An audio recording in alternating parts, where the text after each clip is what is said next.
Hey guys, meteorologist Doug Heading. I hope your week has been fantastic so far. Of course, we've been dodging the showers and thunderstorms the past couple days. I've been at the lake all week. I thought I would have better Wi-Fi there. Um, Not enough to do a video. I did have good enough Wi-Fi in spots to at least put posts out there, but that's okay. It was vacation time. But let's go ahead, jump into this, and we're going to kind of discuss the rain. We have seen the thunderstorms we're going to see as we go through the overnight hours tonight. And of course, down the road, tomorrow's video will go pretty in depth and we'll go long range as well. Huge shout out Superior Roofing and Construction. If you have roofing needs, make sure you give them a shout. All right, look at the heavy rainfall last night, mainly along the north of I-44, but you can see several inches really from Arkansas City up toward Fredonia, Chanute, Iola. Look at the Kansas City metro, especially Wyandotte County, Leavenworth County, Platte County, Johnson County, all on the Kansas side, just picked up very heavy amounts of rain. South of I-44, not that much.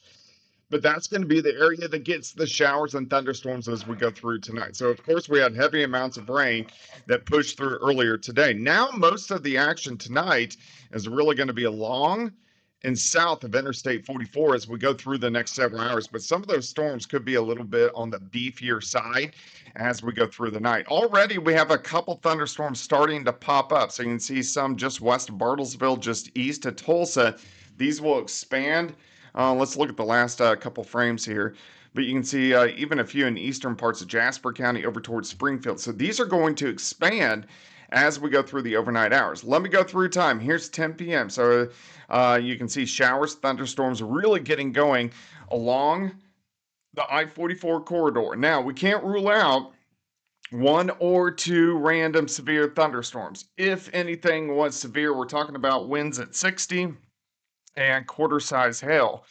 But we are going to get some pretty heavy amounts of rain. So Grand Lake, Beaver Lake, Table Rock Lake, all those areas are going to get showers and thunderstorms tonight as these continue to push through. Here's 4:30 in the morning. I'm actually going to back this up just a bit. Here's about 1:30 in the morning. So we're still going with showers and thunderstorms along and south of I-44, and then these continue through the overnight hours. So mainly along and south of I-44. Yes, there's going to be a few hit and miss guys north of I-44, but most of these are going to be along and south of I-44 tonight. Let me continue through Friday. A drier trend as we go into your Friday. Yes, there's still going to be one or two pop-up storms like we have seen all week long.